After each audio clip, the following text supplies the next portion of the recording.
Nous voici en ce 7e jour, par la grâce et par la fidélité de Dieu, de notre programme Convention 40 Matin, édition 2025, où Dieu est en train de nous bénir. Je crois fortement que Dieu est en train de vous faire du bien. Personnellement, les connaissances que Dieu est en train de nous accorder sont des connaissances tellement fortes que je prie vraiment Dieu que Dieu vous accorde la lumière. Nous irons très rapidement à cause du thème que nous aurons abordé aujourd'hui dans le livre de Jean chapitre 3, le verset 16. La Bible déclare, là où vous êtes actuellement, lisez avec nous. Jésus est venu dans le monde pour une chose particulière. Il est venu, il faut comprendre qu'il est venu pour restaurer la divinité en nous. Jésus est venu afin de nous montrer ce qu'un homme est capable de vivre en tant qu'homme. Autrement dit, Dieu a pris le corps d'un homme pour nous montrer de quoi nous sommes capables. Dieu est esprit. Si Dieu a accepté de devenir homme pour toi et pour moi, c'est parce que Dieu veut que nous puissions rentrer dans notre pleine destinée, pas simplement prophétique, mais que nous puissions vivre notre destinée parfaite. Dans Jean chapitre 3, le verset 6, la Bible déclare, car Dieu a tant aimé le monde qu'il a donné son Fils unique, afin que quiconque croit en lui ne périsse point, mais qu'il ait la vie éternelle. Nous avons commencé par expliquer que si véritablement nous voulons restaurer la divinité en nous, restaurer la présence de Dieu en nous, restaurer notre nature de Dieu, notre nature d'enfant de Dieu, notre nature de représentant de la personne de Christ, notre nature d'ambassadeur de Dieu, nous devons comprendre la personne de Jésus-Christ. Nous allons commencer par expliquer que Jésus-Christ est Dieu qui s'est fait chair pour nous. Donc si tu ne connais pas Jésus, tu ne comprends pas Jésus, tu ne comprends pas la personne de Jésus-Christ, il est impossible pour toi de restaurer Dieu en toi. C'est impossible. C'est impossible. Donc, si un pasteur arrive et il ne fait que parler de lui, un bishop arrive, il ne parle de lui, un apôtre arrive, il ne parle de lui, c'est moi, c'est moi, c'est moi. Écoute-moi très bien. C'est impossible de restaurer Christ en toi. Parce que tu ne peux pas restaurer un pasteur en toi. Tu ne peux pas restaurer un bishop en toi. La seule personne qui te permet de restaurer Dieu en toi, c'est Jésus-Christ. Pourquoi? C'est Jésus est Dieu qui s'est fait chair. La première raison pour laquelle nous devons connaître Christ, nous avons vu, connaître et comprendre la personne de Jésus-Christ, c'est parce que ce n'est qu'en Jésus-Christ seul il y a le salut. La deuxième raison que nous avons vue hier, c'est que le pardon ne s'octroie qu'en Jésus-Christ. Je vous ai expliqué la loi de l'expiation et la loi de la propitiation et la loi de la substitution. La loi de la substitution est cette loi selon laquelle Jésus a pris notre place. Il a porté le poids de nos souffrances. Il a porté les conséquences de nos péchés sur lui. Il a porté ce fardeau. On avait vu, rappelez-vous très bien, que lorsqu'on regarde la vie des chrétiens aujourd'hui, c'est comme si on a déposé des corvées sur leur dos. Jésus-Christ est venu à cause du fait que tu as péché, à cause du fait que l'homme a péché. Il y avait des corvées sur nous. C'est pourquoi lorsque Dieu est venu, Dieu a commencé par libérer des malédictions. Aujourd'hui, vous voyez que les femmes souffrent beaucoup à leur enfantement. Les femmes ont des problèmes de fausses couches, de césarienne, plus encore. Il y a des femmes qui aiment l'homme qui va les maltraiter. Il y a des femmes qui disent très clairement, moi j'aime un homme dominant. Donc il y a des femmes comme ça, si elles trouvent un homme qui est trop doux, elles n'aiment pas. Elle veut un homme qui doit être violent, un homme qui doit s'imposer, un homme qui doit être très, très violent. Il y a des femmes qui disent ça, je rencontre. C'est la malédiction. Parce que la Bible déclare que tu iras sous ton homme. Ton amour va t'amener, ton envie va te pousser à l'homme et l'homme va te dominer. Une femme qui aime ça a un problème de malédiction. Une femme qui aime ça, ça veut dire qu'elle n'aime pas rester là où il y a la paix. Tu as un problème de malédiction. Du courage. Qui dans ça? Qui dans ça? C'est en parenthèse. Nous avons compris que Jésus, par son sang, a effacé nos péchés. Il a effacé les péchés du monde entier. Il a effacé le péché de l'humanité. Et qui a mis? Je ne suis pas pécheur. Dis, je ne suis pas pécheur. Donc, si vous partez dans une religion où on vous dit vous êtes un pécheur, vous êtes pécheur, vous êtes pécheur. Moi, je ne suis pas pécheur. Jésus a effacé mes péchés. Il a enlevé la nature du péché en moi. Il a ôté le voile du péché. Je suis devenu un saint, juste, sanctifié par Christ. Les conséquences de mes péchés sont tombées sur lui. Et à partir de maintenant, j'ai la vie. j'ai vu et j'ai expliqué. Je vous ai dit hier que vous devez oublier avec les choses du passé. Le passé est passé. Ne vis plus avec le passé. Les gens ont un pied devant et ont un pied derrière. Il y a des gens qui ont un regard vers l'avant et un regard vers l'arrière. Les gens ont un pied en avant et un pied en arrière. Tu regardes un peu le devant, quand tout s'effondre, tu commences à penser à ton péché d'hier. Quand tout s'effondre, tu commences à penser à toi. Si tu finis de pleurer, tu dis parce que j'ai pleuré, Dieu m'a pardonné. C'est faux. C'est faux. C'est pas parce que tu vas pleurer après avoir commis un péché que Dieu t'a pardonné. Hein. Tu peux pleurer, Dieu ne t'a pas pardonné. C'est pourquoi tu peux être dans une religion ou dans une communauté ou congrégation et tu pleures. J'ai commis tel péché, j'ai fait telle chose et tu pleures. C'est pas parce que tu vas pleurer que Dieu t'a pardonné. Ça, il faut que tu comprennes très bien. Faut comprendre. C'est parce que tu vas pleurer. Oh, j'ai encore commis le péché. Oh, pasteur. Oh, j'ai encore fait ça. C'est pas parce que tu vas pleurer que Dieu t'a pardonné. Non. Dieu te pardonne parce que Jésus a payé le prix. Je ne dis pas qu'il faut aller devant Dieu et commencer par dire Seigneur, j'ai encore fait. Non. Mais, soit parce que tu pleures que Dieu t'a pardonné. Dieu t'a pardonné parce que quelqu'un a payé le prix. J'ai dit hier que le monde spirituel ne pardonne pas. Dans le monde spirituel, c'est le légalisme. On ne pardonne pas. Si tu pêches, tu dois mourir. Si tu pêches, il y a des conséquences de ton péché qui doivent tomber sur toi. Les conséquences de tes péchés doivent tomber sur toi. Si tu pêches, on doit te punir. Le monde spirituel ne connaît pas le pardon. La seule raison pour laquelle Dieu nous pardonne, c'est pas parce qu'on est saint, c'est pas parce que nous sommes justifiés, c'est pas parce que nous ne méritons plus la conséquence du péché, mais c'est parce que Jésus a porté le prix du péché. Il a porté le poids de tes péchés. Conformément au texte de base que nous venons de lire aujourd'hui, Jean chapitre 3, le verset 16, qui dit Dieu a tant aimé le monde qu'il a donné son Fils unique. La suite est très importante, afin que quiconque croit en lui ne périsse point, mais qu'il ait la vie éternelle. If you accept Jesus for your life, you are not perish, but you are receive it, the eternal life. Donc la troisième raison pour laquelle il est très important pour nous, excusez-moi, de connaître la personne de Jésus-Christ, c'est que seul en Christ que la vie éternelle est possible. Écoutez-moi très bien. Après la mort, il y a deux chemins. Soit tu prends le chemin de l'enfer, soit tu prends le chemin de la vie éternelle. Et il est impossible pour quelqu'un d'avoir la vie éternelle sans Christ. C'est impossible pour quelqu'un d'avoir la vie éternelle sans Christ. Donc tu peux être dans une religion et après ta mort on va dire rip. Rip ne fera rien. Vous allez voir quelqu'un qui a adoré le fétiche, quelqu'un qui est un franc-maçon, quelqu'un qui est un sataniste, quelqu'un qui est dans les rose-croix, quelqu'un qui est dans la magie, quelqu'un qui est dans les choses bizarres. Et la personne meurt. Et tout le monde commence par crier, hey, rip, repose en paix. Si sur la terre tu n'acceptes pas Jésus-Christ dans ta vie comme Seigneur et Sauveur personnel, écoute-moi très bien.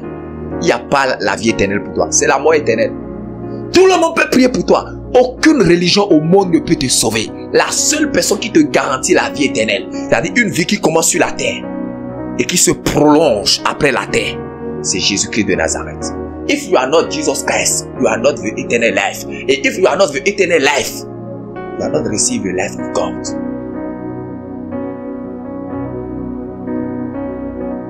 Si tu veux avoir la vie éternelle, tu dois accepter Jésus-Christ. Parce que si tu n'as pas Jésus-Christ, tu n'as pas la vie éternelle. La vie éternelle n'est rien d'autre que l'acceptation de Jésus.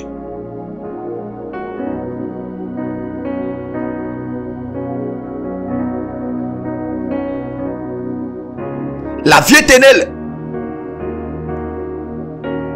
est la faculté de l'esprit à accéder aux possibilités spirituelles. Parce que lorsque vous avez la vie éternelle sur la terre, ça vous permettre de connecter au trône de Dieu.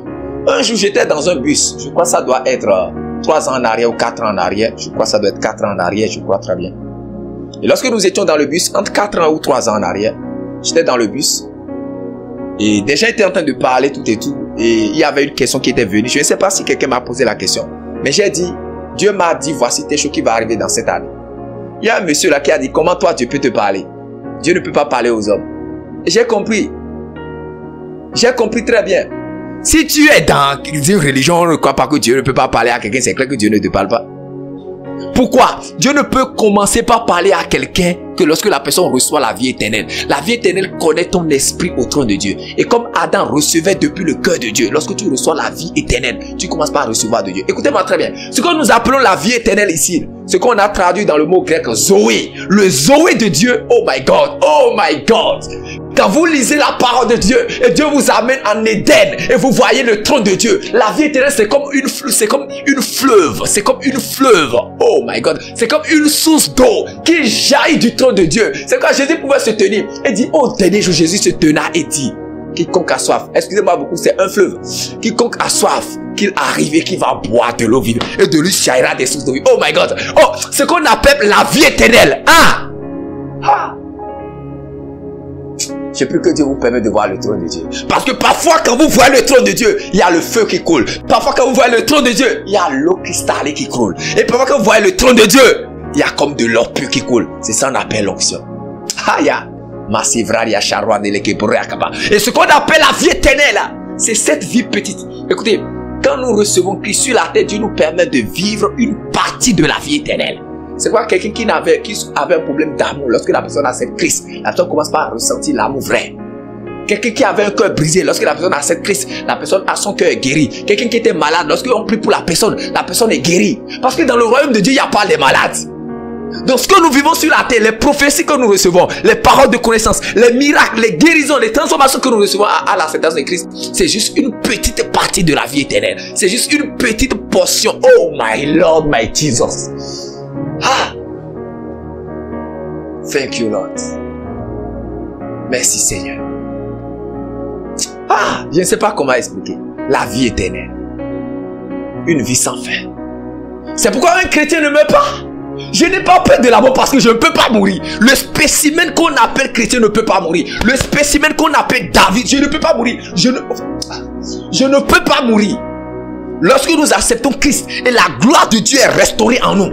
Ce que les gens appellent la mort, nous c'est pas la mort, c'est une passation, c'est un passage. Nous passons de ce monde corrompu, de ce monde ténébreux à un monde éternel, à un monde où règne Dieu et les anges, à un monde où quand tu rentres en Éden, tout est en or, tout est en or.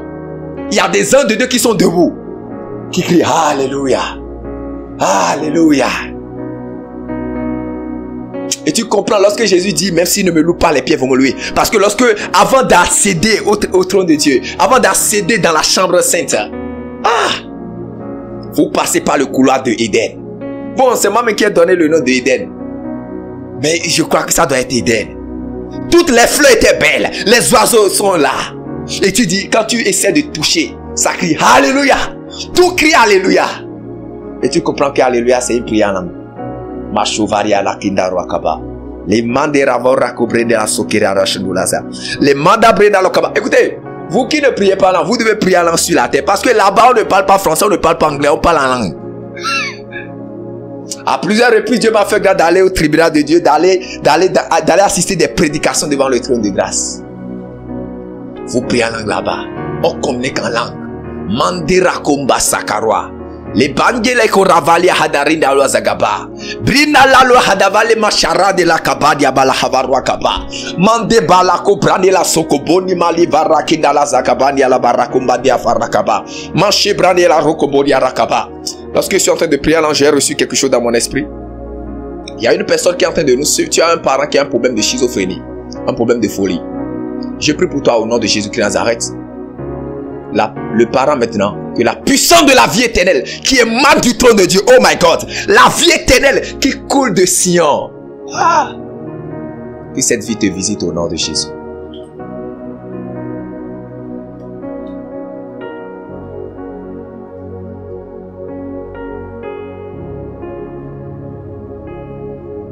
La vie éternelle qui coule de la montagne de Dieu. Je prie pour le parent qui a un problème de schizophrénie actuellement. Alors là où je suis, je tends ma main vers lui. Peu importe là où il est. Peu importe les démons qui l'ont embrigadé dans la folie. Au nom de Jésus-Christ de Nazareth. By the eternal life. Par la puissance de la vie éternelle. You are free. Tu es libéré au nom de Jésus. Tu vas témoigner avant la fin des conventions 40 matin. Je prie pour quelqu'un qui a un problème cardiaque, un problème de cœur actuellement. Par la puissance de la vie éternelle que nous recevons en Jésus-Christ, je déclare que tu es guéri maintenant. Reçois ta guérison. Reçois ta transformation. Reçois ta libération. Au nom de Jésus-Christ de Nazareth. Au nom de Jésus-Christ de Nazareth. Au nom de Jésus-Christ de Nazareth. Au nom de Jésus-Christ de Nazareth. Bien-aimé de Dieu, par la vie éternelle c'est la vie de Dieu. Quand je dis, je ne sais pas comment expliquer aux gens la vie éternelle. La vie éternelle, c'est la vie de Dieu. La vie éternelle, c'est le quotidien de Dieu. Parce que Dieu ne meurt pas. En Éden, la mort n'existait pas. C'est après le péché que la vie éternelle a été ôtée. Et l'homme a désormais une vie temporaire. Une vie qui peut s'arrêter. Écoutez, la vie éternelle que nous recevons en Jésus-Christ, c'est que Dieu nous a irrigué, Dieu nous a inauguré, Dieu nous a infusé son ADN. C'est pourquoi je vous ai dit qu'un chrétien ne doit pas tomber malade. Parce que Dieu ne tombe pas malade. Et nous recevons depuis le trône de Dieu, depuis la montagne sainte, depuis Sion, depuis la Jérusalem nouvelle, cette vie qui nous permet de vivre éternellement. Cette vie qui nous permet de représenter Dieu. Je prie pour toi, au nom de Jésus-Christ de Nazareth, que la vie Zoé de Dieu te visite au nom de Jésus. Donc lorsqu'on prie pour quelqu'un, on dit que la vie Zoé me remplit, que la vie Zoé te remplit. On est en train de dire que la vie qui ne s'arrêtait pas. Ah! Si la vie éternelle de Dieu remplit ton corps, lorsque quelqu'un touche ton corps, cette personne est guérie. N'as-tu pas lu? La Bible déclare le mouchoir qui touche le corps de Paul guérissait les malades. Les lèches qui touchent son corps guérissaient les malades. L'ombre de Pierre, the shadow of Peter. L'ombre de Pierre. L'ombre de Pierre opérait des miracles. Pourquoi? La puissance de la vie éternelle. La femme dit, si seulement je touche le corps de son vêtement, je serai guérie. Elle a touché le corps du vêtement de Jésus. Le bord du vêtement de Jésus. Elle a été guérie. Tout chrétien doit devenir un distributeur automatique de guérison. Pourquoi? Nous avons l'ADN de Dieu. Nous avons la vie de Dieu. Nous avons la vie éternelle de Dieu. En fait, la vie éternelle, c'est Dieu. Dieu ne meurt point. En fait, quand on parle de la vie éternelle, c'est une vie sans fin. C'est-à-dire, Dieu fait de nous des immortels. Ha! Oh my God, my Lord. Dis, je suis un immortel. Non, tu ne peux pas comprendre. Écoute, Dieu fait de toi, tu es immortel. Je ne sais pas comment on dit immortel en anglais, sinon j'allais te dire ça. En tout cas, moi, je suis un immortel. Amen. Alléluia. Ce soir, nous allons prier. Ce jour, nous allons prier. Je te conseille tout au long de la journée de prier. Ce que tu vas faire, c'est que tu vas changer ta mentalité et ton système de pensée. Tu vas dire, parce que j'ai la vie éternelle en moi, je suis un immortel. Toutes les gènes de maladie en moi sont anéantis. Toutes les gènes de mort en moi sont anéantis. Bien-aimé, tu dois prier. Tu dois prier. Je vous ai expliqué que Adam a fait plus de 900 ans. Pourquoi? Parce que Adam ne connaissait pas encore ce qu'on appelle la mort. Alors si on dit Adam fait plus de 900 ans, il faut comprendre qu'on n'a pas compté jusqu'avant l'échec, avant la déchéance. Mais toi aujourd'hui tu tombes malade, aujourd'hui tu tombes malade, demain tu tombes malade, aujourd'hui tu tombes malade. Lorsque tu as la vie de Dieu, dans ce qui manque aux chrétiens, c'est la vie de Dieu ne les remplisse pas. La vie éternelle ne les remplisse pas. Mais lorsque la vie éternelle te remplit, oh my God, my Lord.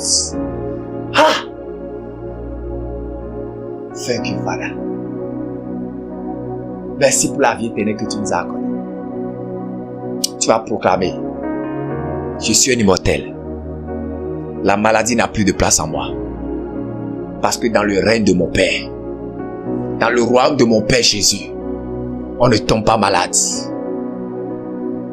dans la grande famille de Dieu, dont je suis citoyen, dont je suis enfant, on ne tombe pas malade. Je refuse de tomber malade. Je refuse de mourir.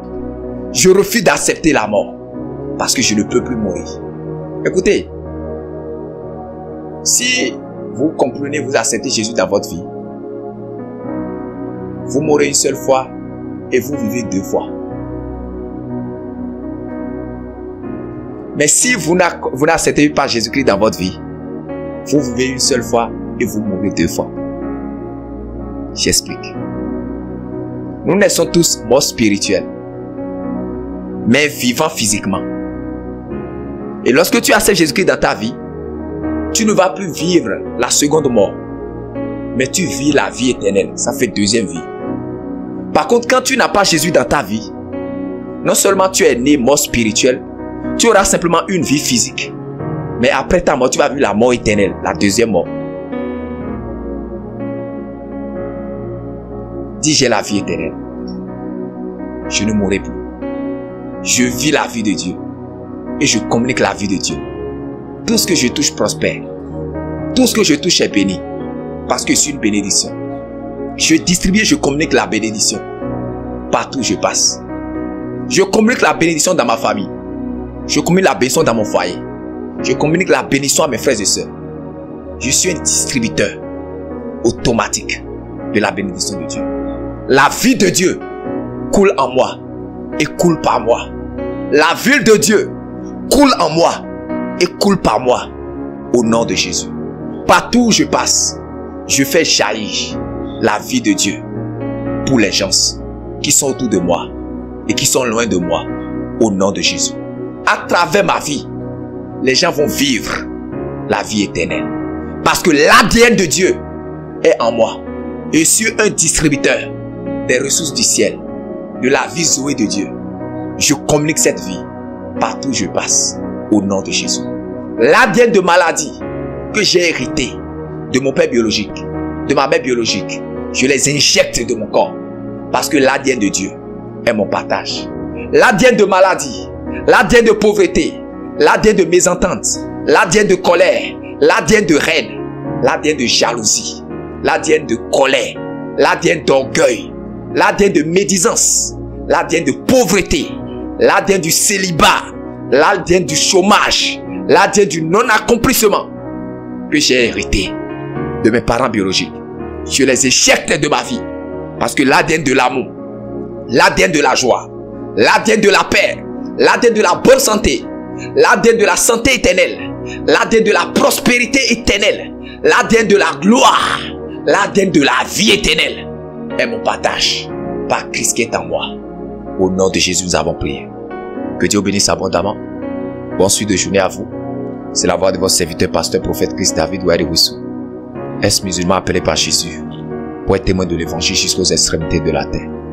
N'hésitez pas de partager le message à au moins 10 personnes pour faire œuvre d'évangélisation et d'évangélisation. J'encourage les personnes, particulièrement la personne qui a un parent qui souffre de la schizophrénie. Tu as un membre de ta famille qui souffre d'un problème de folie, de demi-folie. Il faut nous écrire, on va échanger avec toi et prier proprement pour la personne. Les autres intentions que nous avons données, vous pouvez nous écrire et vous pouvez commencer par rendre vos témoignages. Que Dieu bénisse abondamment. Shalom, shalom et shalom.